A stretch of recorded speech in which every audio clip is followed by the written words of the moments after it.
Hello, everyone, and welcome to today's HFTP ProLinks webinar, Technology Tools for the Finance Office of the Future.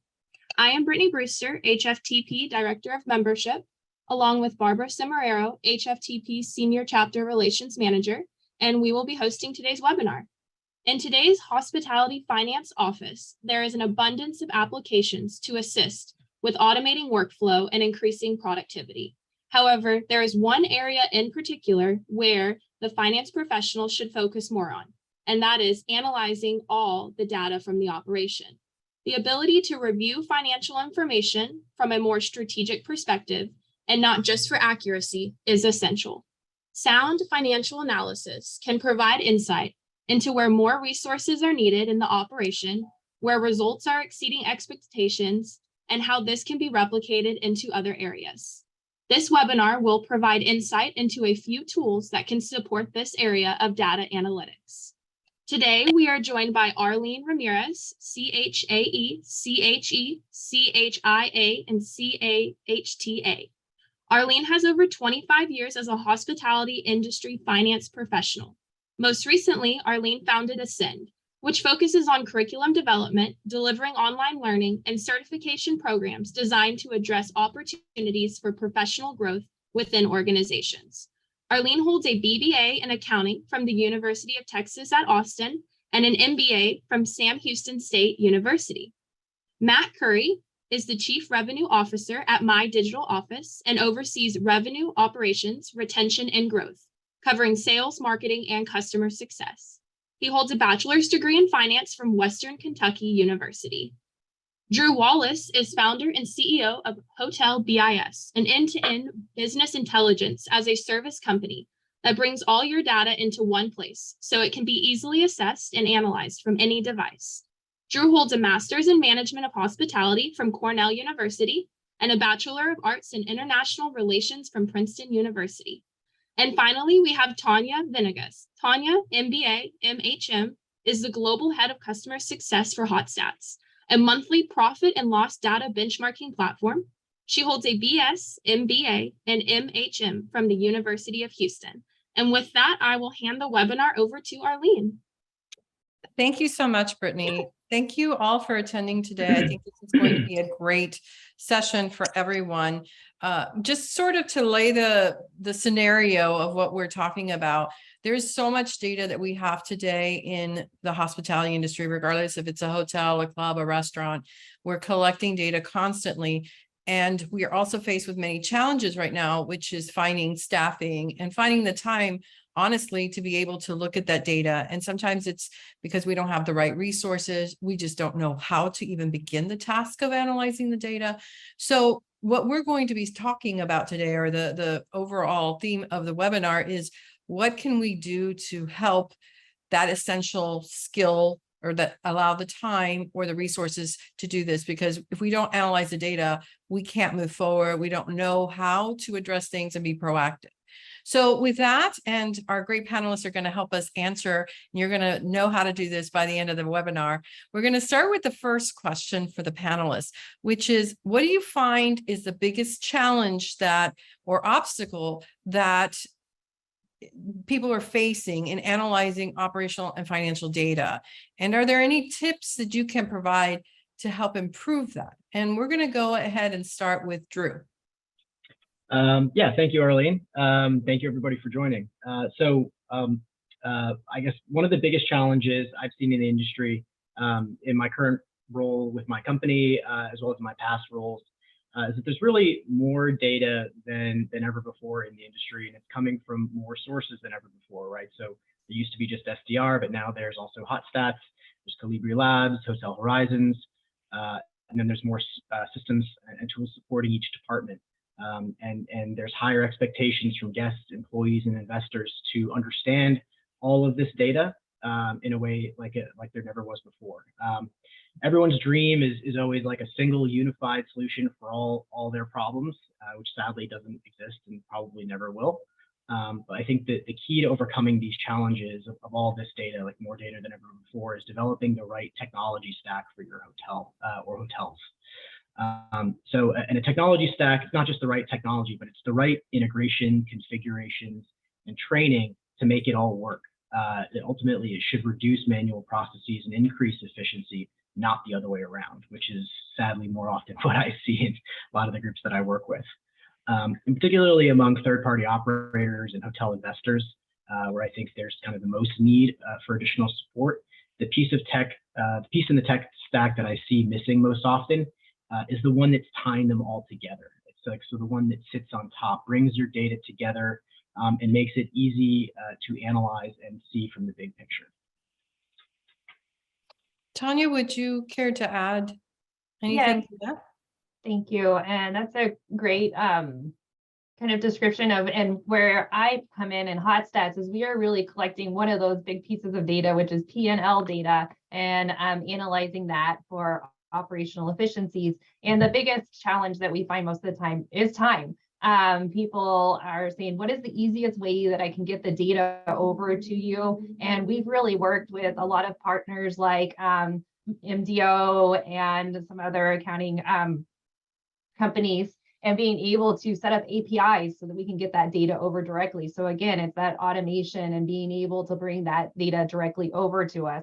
And it is kind of how you're structuring and submitting that data over to Hotstats is what we're looking at, is how is that data structured from the other side? How are we getting that? And how are we able to pull that into the system and be able to deliver really pinpointing the data that is going to be the easiest way for you to digest it. And again, we have a two-way API. So again, the customers are able to pull the data back, write their own reports, and be able to really develop and key in on what they want to look at different levels of the operation, whether it's, you know, the CFO and COO, the key KPIs that they're focusing on, or is it more operational at the property level and what kind of data that they're needing to look at there. So again, from our standpoint, it's still, how do you automate that? How do you get that data transfer, and how do you get the right data in the right places? Matt, do you want to add anything to that? I literally had almost that last bit, almost word for word in some of my notes, the right data at the right time in the right format. Because as she mentioned, sometimes just getting the data out of one of the systems, but then delivering it in the right way, in the right format from one system to the next, sometimes can be the hardest part. And everybody, to Drew's point, the good news is there is so much data available today. There's more than has ever existed in our industry. The difficult part to that is what do you do with it, right? And everybody's expected to do more with less, especially coming out of COVID. So it's a complicated thing, but when you get it figured out, it makes a huge impact. So the good news is it is possible. So those of you that think that there's no answer, there are solutions. So basically, you have said there is a lot of data. All of you have said there's a lot of data and there has to be a way for us to organize it. So are we overlooking valuable data? We have so many inputs, right? Is there too much data? How can we handle this? Is there a way for us to go through and look at the way we've collected the data or where we're getting the data from and say, we need to cut the cord in a couple of places because we're just not using this, it's too much. Can you give us examples of what you've encountered where maybe some of our audience can go back to their offices, to their organizations and say, we need to, kind of look at this and structure it differently because we've got to stop the madness, so to speak. Who would like to start that first? I think Matt, would you like to answer that one? Yeah, sure. So a couple of points. So, I mean, almost like a information overload to an extent. I mean, it's 100% an issue that we see with all of our customers, that there is so much information out there. Again, to Drew's point, it creates challenges. So how do you kind of inventory what you have, and in that inventory process, identify what you don't have, and then figure out how to go get it, right? So, but then once you get that list together, and then it's all about creating an actionable plan just that you can actually execute on and prioritize 1 through 10, 1 through 100, and start picking those things off versus trying to boil the ocean and kind of fix everything at once. I think of our own CFO at my digital office. She's relatively new. She started 2 or 3 months ago. One of the first things that she did in the first couple of weeks was meet with and interview cross-functionally across our organization. One, create those partnerships, obviously, because they're going to be so vital in everybody's success. But two, to take inventory of what, as a CFO, right, data-minded, what KPIs do we have today? what do we need, what do we not, let's get rid of the noise and then figure out and focus on what we need to add to that. So creating that kind of inventory and then an actionable kind of executable plan to go attack and actually accomplish some of those milestones versus everyone running around and being so busy and trying to do everything at once is pretty key. Oh, Arlene, you're. Sorry, I muted myself. Matt, in your experience, have you had organizations that were successful in doing so? I mean, when you go and work with organizations, do you find that that's the norm? And then you have to really sit down and it's sort of like, say, give me the, Yeah. Stop. You don't need that. Yeah, absolutely. I mean, part of what we go through with our customers and what they go through with us is a not just providing technology and providing a product or a solution, but it's process change, change management, but business process management, right? And helping them uncover some of the gaps through that process so that everybody can kind of be better for it for the longer term. Tanya, what do you guys do at Hotstats to sort of help the customer say, you don't need that? Or yeah, I think I love, Matt, the key point is one of the things is inventory. Again, sometimes people just don't know what all they have until you start digging into that information. I'll say even at Hotstats, digging into, we have so much data, what is in there and what is actionable. So it's really working with our customers going, okay, what P&L data do you have? Well, you don't have this cut. If you are able to give us a little bit more detail, you would be able to have so much more information. Or, can we cut back a little bit because we really need to focus? So to me, it's being able to put the right teams together with the data. We find with a lot of companies, you have your business analytics team that has all of the data, and they know that inventory and they know what all is there. But when you go and talk to the operations team, they're not sometimes as aware of all the data and all of the information. Or in very large organizations, maybe we're working with one team and not with another team. So it's coordinating and making sure everybody's kind of on the same page there. And we're talking about data overload. There's so many ways to look at data, slice and dice it. I will say, from our experience, there's so many KPIs when you're looking at operational and financial data, being able to help customers hone in on what are those key KPIs and information that they should be tracking so they can really focus and clear out all of that noise. What's really going to help you increase, profitability or operational performance, and what should you be tracking there? Matt, you wanted to add something? Yeah, just beyond the data and information, I'm just thinking about our customers and just actual real life use case scenarios where we've helped them with identifying some of these kind of best practices, but going beyond the data and talking about just the documents that where a lot of this data and information comes from, right? So think about like night audit packs, everything that goes into your night audit pack reports, your vendor contract, leases and permits, et cetera. The age-old filing cabinet strategy isn't a good one, as I think we would all agree. But like one process that we help our customers with, and that we suggest everyone do, whether it's with NDO or anyone else, but monitor and be very diligent and disciplined around monitoring your hotel's compliance. And what I mean by compliance is, as it relates to documents, is what are those things? Let's just focus on the night audit pack, right? Like what are those things in your night audit pack that you need to have 3 years down the road when something happens? When someone comes back and calls and says they've got a messed up neck because they slipped in the lobby and the floor was wet, right? Like what kind of procedures and SOPs do you have in place, and did you have in place, and can you document, years down the road that happened? One very quick and specific example, a large customer of ours, they own many and manage all of their several hundred hotels in their portfolio. Several months ago, one of the PMSs that are in a couple dozen of their hotels went catastrophic failure, went completely dark. And in that process, they lost almost an entire year's worth of revenue data for those hotels. Well, guess what happened just several weeks after that? One of the owner groups for most of those hotels happens to be on the Israeli stock exchange. And so there was an Israeli SOX audit that happened that covered those hotels where the revenue data was gone.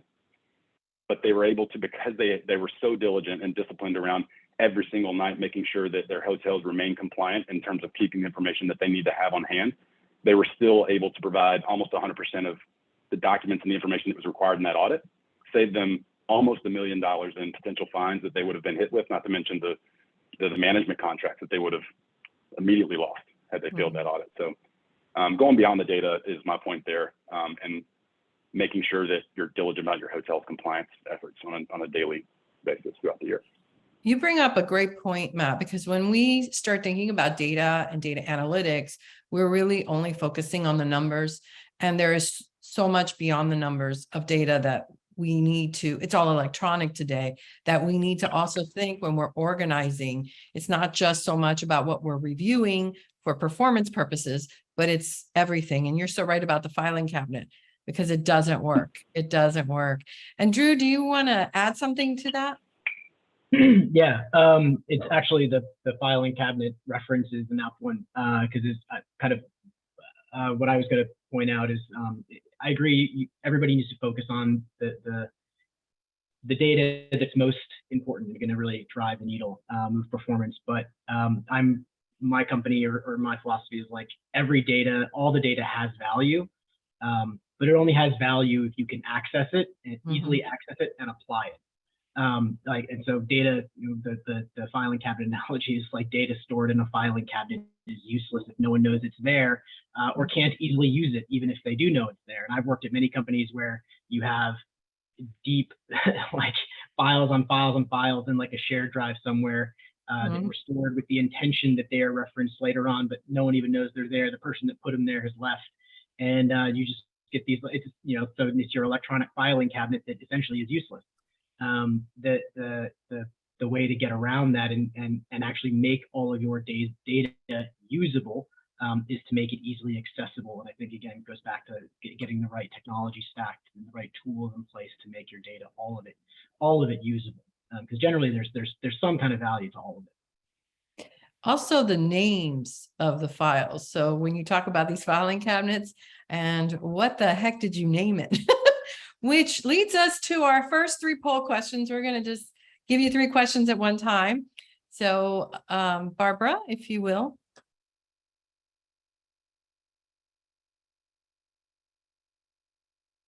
Sorry. So everybody should see the question number 1, which does have 2 questions to it. The first one is, how many hours a week do you spend on financial analysis? And it's just not the producing of the financial statements, but analyzing them. And then there's a follow-up question to that. You might have to scroll down a bit, is how much time do you spend gathering that data and aggregating it into something that can be analyzed? So it looks like people are still answering as of this time. I'm going to go ahead and close the polls here and share the results so that y'all can see it. Very interesting. Also very honest. The 8% who said they only do it when they have to prepare for a report. Love the honesty there. But it looks like a significant are spending between 2 to 10 hours. That's a long time. That's a long And time. then the next one, again, thanks for the honesty. You're still trying to find last month's data. That's probably because you don't know what the name of the file is or where it's located in your filing cabinet. So it looks like we're across the board, but most are spending 1 to 3 hours looking for the data. That's not necessarily a good thing, because that's a lot of time that could have been spent on other. So everyone's facing, so if this makes anyone feel better, you're not alone. So everyone has some challenges with this. So that leads us, thank you so much for participating in that. So with that, we're going to go to the third question for our panelists, which is, what strategies can you provide your client? What do you provide your clients and our listeners here in this webinar for making sure they don't have to spend that many hours looking for the data? What are some ways that we can do this more effectively? And we're going to start with Tanya. So again, with us, it is all about P&L data and us being able to collect and analyze that P&L data. There is one key resource that we have in the industry, which is the Uniform System of Accounts for the Lodging Industry, and that is the standard that we go by with Hftp. So that's really our starting point with our clients when we were talking to them, and being able to look at what that is. And when we bring the data and we map it all to the uniform systems, and I will say that everybody gets really excited about that part, to be honest. They're like, you're going to tell us, basically how we meet the industry standard when we're looking at our data. And then it's being able to familiarize them with that so that when they get the reporting back, they're able to see that. So again, it's really, how are you structuring the data in your system? Do you know what's going into each one of those accounts? And does everybody on your team have a full understanding of what's being reported where? Because we do get a lot of those questions. What is in this line and what is recorded there? And it's funny, when you were talking about files, Arlene, we have a lot of accounts where we don't know what they are by the name of them. So when we go through and map that information, I mean, call my accountant is one of my favorite ones that we get all of the time. Like, what's going into there? And just having a full understanding of that. But when we talk about, use cases and scenarios and how we are able to work with our clients, whether it's a large brand and being able to aggregate the data for all of their, maybe it's in their individual franchisees, so that they can look at what is going on with each brand, what are the trends in the brands, and how are our brand programs benefiting our franchisees or not. Or it could be, again, for certain companies, portfolio management and being able to see how their portfolio is performing against an external competitive set. And then you also can look at it from the property level. How are individual properties able to look at their food and beverage, or the different departments, whether they have golf or spa and those sorts of things. But again, just being able to get everybody familiarized with the structure of reporting, because you may not have everybody at the property level that's fully aware of what it looks like in the P&L. So it's really key training bit, really, is that and making it as easy as possible to transition to the next person from our standpoint. So great. Drew, what are your experiences with that? How can you help someone not have to spend 5 hours looking for information? What are some of the answers out there for that? Yeah, I mean, as I've sort of alluded to, my platform, it's business intelligence as a service. So it's all about aggregating data, making it more accessible. In my past roles, and I'm sure many others have been in this like scenario where you're scrambling to pull together data to it's like a fire drill, right? You're scrambling to pull together data to answer some question or produce a report or something, and you're stressed out, and you finally get it together, staying up late or waking up early or whatever, and then by the time you get it all together, it's like irrelevant, and people they're like, yeah, we've moved on from that. So and I feel like that situation or that scenario is even more prevalent during the pandemic. But with my system, my clients have they're able to sort of move beyond that. It's getting faster access and more complete access to data, so that they don't have to spend time pulling it all together. It's already there. It's already available, and it's easily accessible. So I work directly with my clients are mostly ownership groups right now, and I work directly with their operators to pull all the data from their operators. So I work with my digital office. I work with other vendors, similar types of vendors, or directly with operators that use like Oracle or Hyperion, whatever. Load all the data into my system, map it similar to what Hftp does, and then push the data out so people can. So it's rather than like waiting for operators to send all that data to analyze it, my clients can actually, the operators can stop doing all their manual P&L reports, writing commentary, all that stuff, and they can just they send one file or one data export to my system, and the owners can get all the data they need to understand what's going on and have more collaborative discussions and save hours or days of what would have otherwise been manual data aggregation. So let me ask you a quick question as far as, So if someone doesn't use a system like yours or My Digital Office or Hotstats, what kind of advice could you give them if we're talking low tech? Let's say they only have Excel, or are there other ways for them to be able to access their data faster and then be able to visualize it in a way that they can quickly analyze it? Are there some quick solutions if, let's say, they're not today, if they went back to their offices, or something that they could look at and quickly, and before they look at solutions like yours, like I'm talking to a Hotstats or My Digital Office or Hotel Biz and saying, we need to take it to a different level. What could you offer up as advice that can help them so that it doesn't take them, 6 hours to gather their data? Any of you who would like to go first? I would say, I'll jump in. Okay. Yeah, go ahead. Sorry, Drew. I was just going to say, low tech route. Hire a team of data analysts, but then that also costs money. So it's not really displacing the need for the spend. It's just such a hard thing to do. But even with the team of experienced data analysts, the problem still exists. That is getting their hands on the information, getting it out of the various systems that these hotels are operating on across PMS and accounting and competitive benchmarking tools, like a Hotstats, for example, labor systems, payroll, all of these different things. Just getting the information out of the systems is like, the data analyst isn't gonna do that. It's tough. It's tough to go low or no tech and do this and do it well. But at least having the data analyst horsepower in-house would be better than not, I would say. Sorry, Drew, go ahead.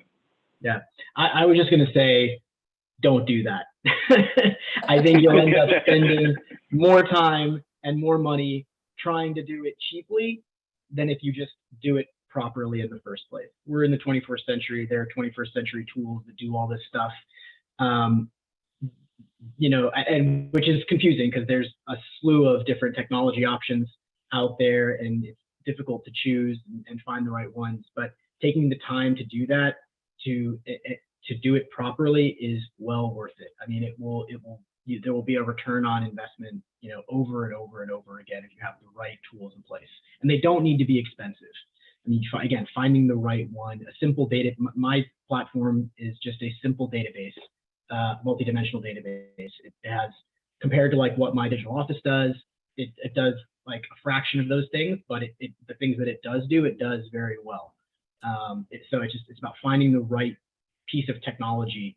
I would say don't try to do it in Excel. Don't try to do it low tech, because you're just going to shoot yourself in the foot.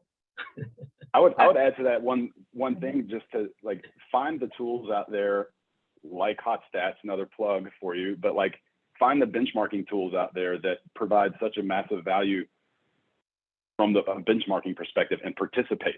Be open and be open to sharing anonymously, of course, but your hotel's data, because in return you're going to get a wealth of knowledge and information back from other hotels in your respective markets, right? So you can kind of understand what's going on in your market, looking behind and looking ahead. So find those tools that are doing that well, like a Hotstats, and participate, because the more of us that are in there and feeding those systems data, the better off it's going to be for the broader industry in the near and long term, I think.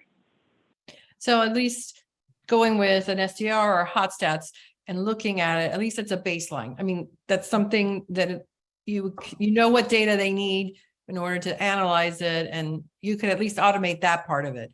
You know what they need and you could send it to them. So that helps a little bit.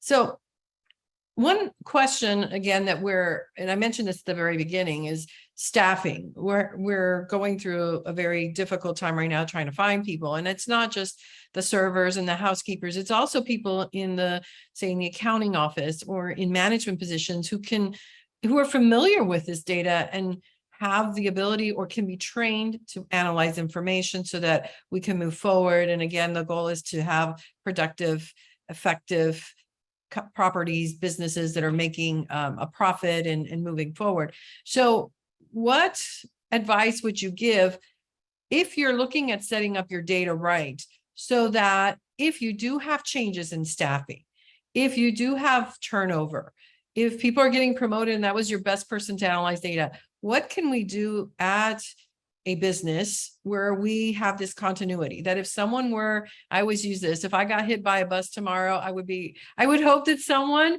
would know exactly where I left off and that they continue. So how do we do this with the data analytics side? How do we organize it so that we have this continuous and it's not, oh, so-and-so left and now we got to start all over again? Matt, would you like to start with that? Sure. I mean, it's again, you've got a panel full of technology folks here, and so we're going to keep harping on the need for technology and automation. But I mean, to your question, business continuity relies on it, right? So I mean, eliminating or at least minimizing manual data extraction and manipulation and physical document storage, et cetera. It's the only way to effectively combat staff turnover as it relates to business continuity. Again, going back to the beginning of the conversation, everybody's got to do more with less, makes me think of a few weeks ago in Nashville at HDC, Hotel Data Conference. Peter Strebel from Omni said that pre-pandemic, they were at 22,000 employees, I think, worldwide. They went from 22,000 to I think it was like 7,000 over the course of like a 6-month period.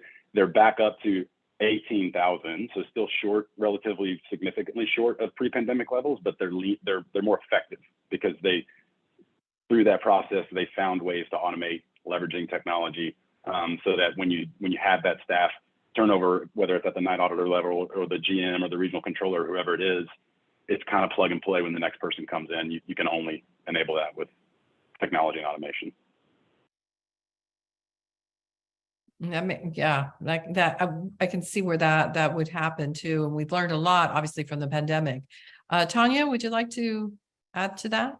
Yes, it was interesting because my comment really goes along with what Matt was sharing. I mean, before pre-pandemic, we work with a lot of data contacts at companies, and as soon as the pandemic hit, it was like all of our data contacts, those were the positions that were lost. So talking about data continuity, we're trying to find who is the next person that's going to take this on. And it was a lot of, well, I don't know which report they were sending you. Well, I don't know what that is and all of that. So it wasn't a lot of handoff of what we're using this company and we need to send them this file. So again, it just goes back to automation. I mean, that's really where we saw the uptick in APIs and really being able to focus on that and being able to do the data transfer that way.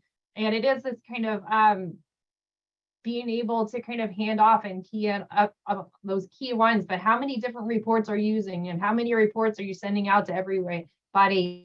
Is there a way to kind of standardize those processes so everybody's familiar with the information that's in there? And when we talked about, I wanted to touch on just the last question really quick when we were talking about people starting out with reporting. And again, Matt, that was a great comment of, we have a lot of individual owner operators that we work with, and it's kind of their first foray into looking at business and looking at the data and how do I look at this? And it is kind of that first step. Okay, let's just look at one KPI. How can we get that one thing and get you started there? So it's baby steps and being able to choose that one product, whether it's hot stats or an accounting system or something of that nature, and be able to have that kind of your first step and then build on that and continue building on that going forward. So those are very valid, very good points. Drew, do you want to add in? Yeah, I mean, I would echo what Tanya and Matt were saying about emphasizing automation, use of technology, and I guess just going further and saying that the one thing that I find most often when I'm working with third-party operators, or in particular, but owners as well, or anybody that's kind of in in the thick of it in the operations or accounting, they're for some reason reluctant to go ask their technology, their accounting solution, or their technical partner, or whoever, to like do something. They're just no, I'll just do it myself. And one or two things you do yourself, fine, that's like not a big deal, but very quickly that becomes like hundreds of things. You're just like, little fixes here and there that eat into a lot of your time. And if those people leave, those things are not being done anymore and no one really knew what they were. So getting into the habit or building the habit and reinforcing the habit of going to your technology solutions, going to your technology partners or other partners, and making sure that get them to do these things. That's what our systems are built to do. And that will ensure continuity of data. It will ensure, it'll also make you and your teams more efficient. I would say, at the end of the day, technology partners might say no, but at least you've asked, at least you tried, and at least, hopefully gotten a more efficient solution out of it. Drew, I am so with you on that. I'm a big proponent of you buy things and then you use them for like one thing. So why did you spend all that money, right? It's like POSs are not just cash registers.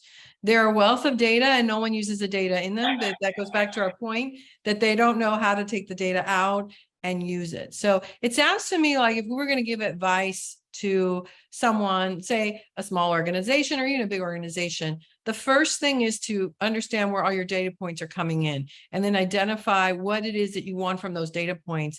And then once you have a good understanding of that, then you can find someone to help you sort of gather all this data. And then you can start working on, okay, what KPIs do we want to focus on? What's important? What is key for us to be successful? And heck, you can create your own KPIs, right? Once you know what data you have, right?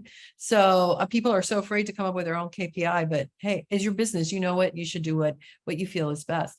We have our last poll question before we go to our last question and do Q&A. So Barbara? Sure.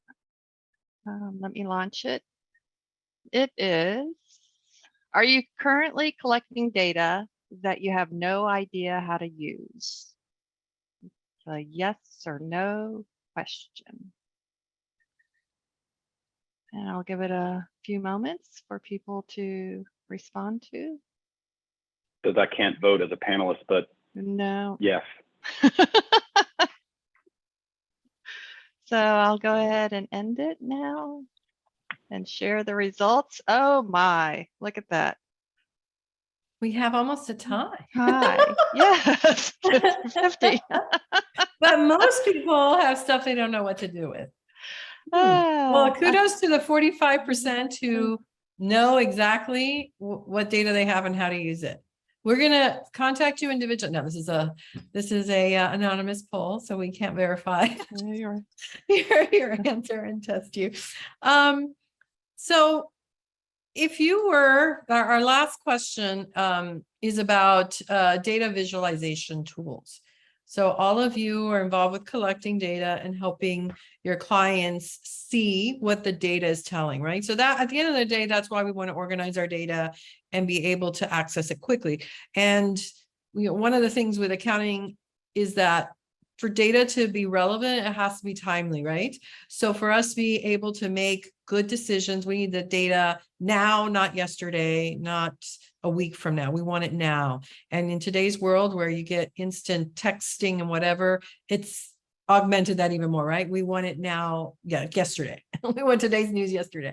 So what can you suggest if someone is able to collect their data properly? How can they visualize it to be more effective? What are some tools out there? What do you use?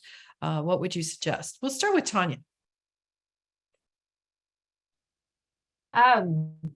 So when it comes to our, I'll say client base, really there's a lot of different tools, and through HotStats, we have dashboards. So it's a lot of graphs and being able to look at things graphically. What are the trends over time? What are the trends month to month? And again, keying on those key KPIs that you're looking at, whether it's housekeeping, labor, or how is it trending in my market? But to be able to see it visually makes it such a bigger story than seeing just the numbers across a chart there. And we also do a lot of reporting where we're highlighting if things are, if you're outperforming, it's in a green. If you're underperforming, it's in a different color, so that you can really just look at a report and key in on those big points automatically when you're looking at the information in there. So I think that's really kind of the key things, is how are you able just to pinpoint those things very quickly with just running those reports and being able to identify them in a timely manner that way. And making it easy, right? Not cluttering it up, making it simple. Drew? Yeah, my platform, we use Power BI is a great it's like, I would say that's sort of the next generation of Excel. It's fairly easy to use. And you can layer it on top of any system. I've heard great things about Tableau as well, but it's much more expensive. That I guess as far as like visualization tools go, though, that I think those are the top layer, like those are the front end of systems. And you can load, like if you were to extract data from an accounting system like a trial balance, you could load it directly into Power BI, and you could continue to do that and create dashboards and reports. But as you get more and more data, more and more versions, it's going to become overwhelming, I think, pretty quickly. And that's when you need to start to think about the underlying structure, the underlying source of all of your data. If you're trying to layer Power BI directly onto like essentially or load data directly into Power BI from an accounting system, it's going to become overwhelming without some kind of intermediary data warehouse to aggregate and organize all of that data. And so the tools are only as good as where the data is coming from, right? Like garbage in, garbage out kind of thing. So again, like Power BI is a great visualization tool, but more important than the visualization component, that top layer, is what's underneath it, where that data is coming from. Is it clean? Is it organized? And again, that is often more complicated than Power BI or just using Power BI or something like that. Yeah, that's a very good point. Just because you buy something doesn't mean you have to have the foundation that's there in order to be able to run it. Matt? Yeah, Drew stole mine. I was actually going to go the Power BI route to name a specific one. I mean, there's Tableau, like you mentioned, there's Domo, there's Google Data Studio. I mean, there's no shortage of data visualization tools out there. Power BI, in my opinion, is probably the strongest. It's kind of that next up and coming.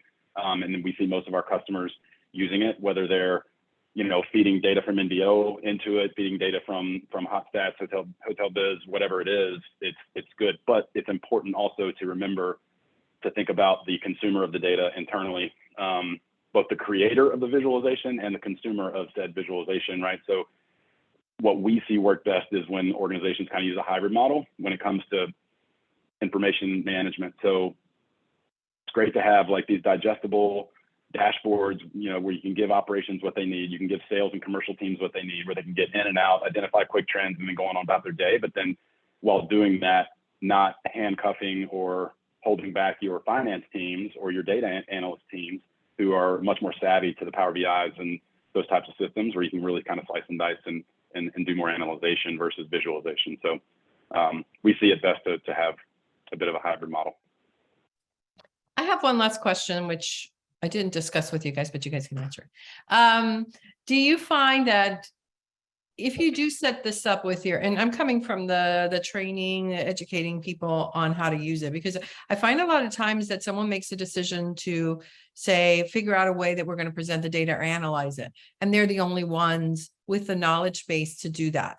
It's not something that is shared, not intentionally, I think, but it's just, I have to do this, I'm going to get it done, and this is the best tool. But you have a lot of operation managers that are not finance oriented, and they're oftentimes a bit intimidated by the numbers.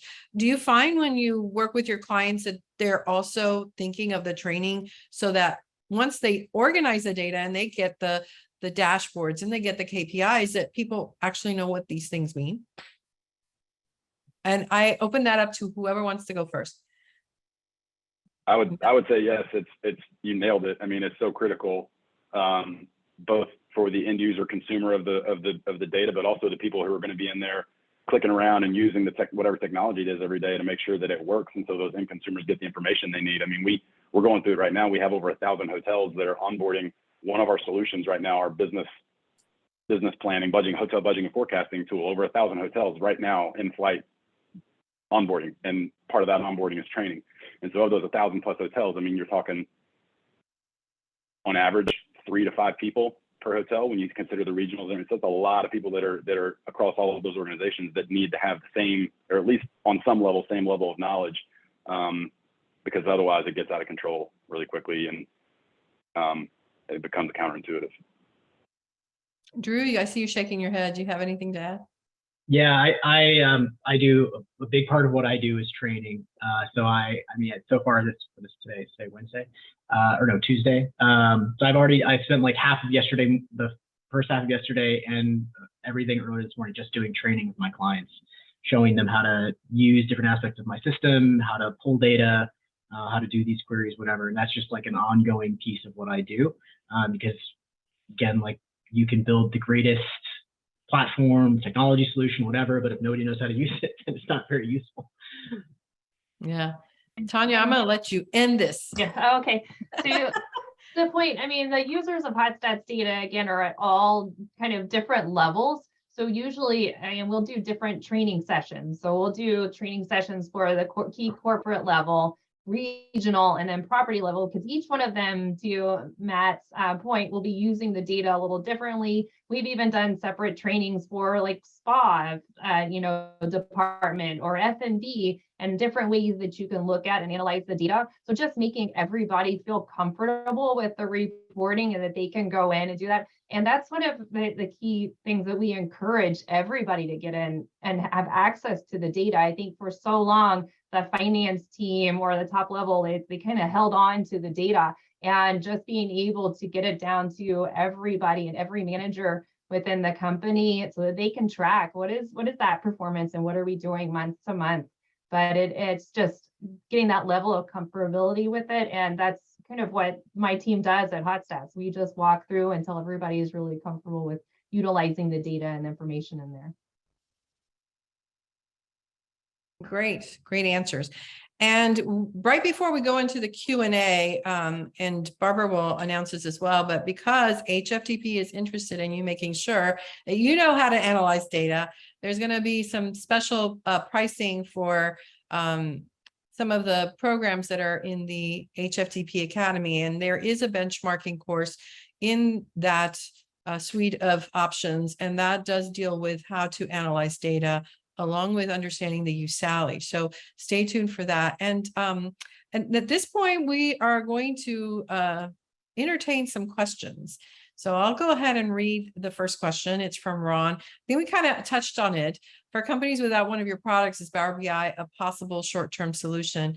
And Ron, I think you we hit that answer. I think that both Drew and Matt suggested that that's a good one, with the caveat that you have a good foundation and that it might get a little bit over right. It's loaded. the Yes. connectivity piece, right? Like Power Mhm. Power BI doesn't have baked in integration to your accounting system or your PMS.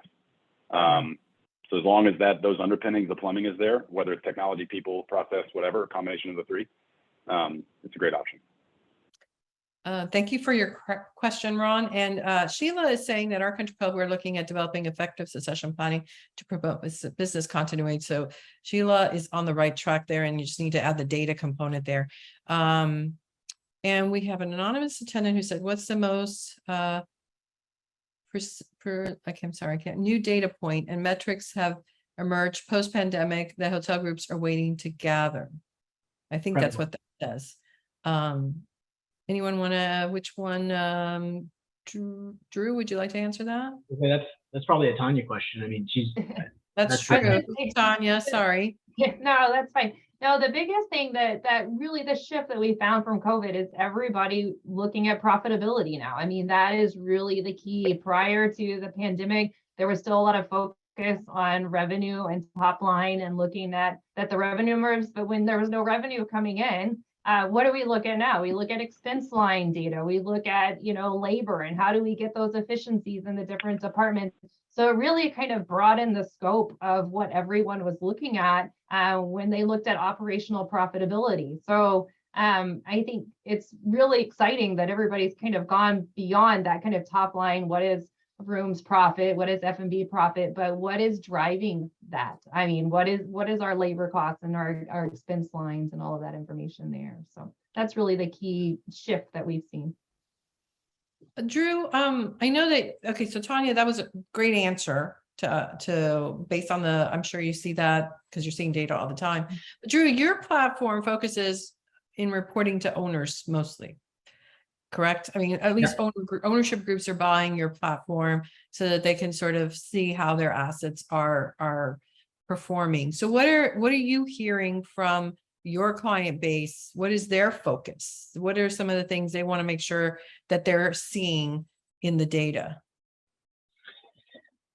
I mean, owners, I think why my platform has been so appealing to owners is because they have historically been the most disadvantaged when it comes to accessing information. Those that are not owner operators, right? Those that are just hotel investors, they're sort of at the mercy of their operators, and operators, for sometimes good reasons, are reluctant to share more than very much at all, right? So my platform gives them more information more quickly, and I think that's one of the biggest requests that my clients have, is they're tired of being kind of left in the dark. So they getting more information more quickly is sort of the number one request. In like for like Marriott, Hilton, Hyatt, like the big brands that I work with, they do their month-end close and get data, like month-end data to me by like the fourth or fifth of the month. Whereas like third-party operators are holding on to it till like the 15th, 16th. It's a big discrepancy. 10 days is a big discrepancy between, that a lot can be done in that time. And then the other kind of big thing is that a lot of operators and brands collect a lot of stats like labor statistics, utility consumption, that sort of thing, that isn't, at least from my perspective or my background on the ownership side, it was not easily, like I never knew where that data was. I didn't even know it existed. But it's in the data that I get from a lot of these operators, and owners are really excited about that because they can start to do their own analysis around productivity for utility consumption or labor, that sort of thing. And then that's been especially with like the 12th edition, like you said, Sally, coming up, a lot of investors, they need to do their own ESG, right, ESG analysis, right, to track how they're how are their buildings affecting the environment and the society around them. So that's been another big point or big request as well. Excellent. Well, we only have 5 minutes left. So any more questions from the audience? We'll wait for one or two to come in. Just to add on Drew there, the ESG component, it's huge. And now that we're seeing group business start to come back as well, a lot of group RFPs are including these types of questions when they're sending out these RFPs to potential venues, right? Like, tell me about your ESG program. Tell me about your business continuity plans. Tell me about these sustainability initiatives, right? It's become such a huge thing. Oftentimes gets overlooked. You're right. And Drew is correct that all of that we've heard so far about the 12th edition of the USALI, that component has been well advertised, and there is a lot more information that's coming because, of course, USALI is more global now than it ever has been. And that's something that's been collected outside of the US a lot more. It's more prevalent collection of that data outside the US than in the US. So let's see. I think I saw. Oh, Ron was outside just of the US thanking even us. being more. Yeah. Oh. No, Ron was just thanking us and said we did a fabulous job. We did, because there are no more questions, and we ended pretty much right on time. So we thank everyone who participated. We had great attendance, and of course our panelists who had such great information. You saw the contact information. So if you're ready to get serious about collecting your data, analyzing your data, you have 3 great resources to chat with. And if you're interested in training your people to know how to read the data, you can call me. So, but more importantly, we do have the courses that HFTP is offering. If you attended this webinar, a special pricing, and that is at least a good first step for you to get a good understanding, or your staff to get a good understanding of how to look at data. And then that might help in developing your overall data plan. So thank you, HFTP, for allowing us the time to speak today. And I'll turn it over to Barbara. I am actually going to steal the mic real quick. So I did drop the code in the chat along with the link to the website, so you can view what is your options. There will also be an email following up on more information along with the discount code included. But just a few things to note as you wrap up today. If you are collecting continuing education credit, please note that you will need to self-report your credit for this webinar through the certification tracking spreadsheet. And this spreadsheet is available at the bottom of the HFTP webinars webpage. In addition, an email with the CP credit certification information will be sent within 24 hours. So please save that email for your records. And one last thing is the HFTP annual convention is scheduled for September 14th through the 16th at the Austin Hilton in good old Austin, Texas. The Annual Convention Advisory Council plans the 3 days of education session, including the keynote and general session speakers. The 2022 program offers 36 sessions and 18 plus credit hours over those 3 days.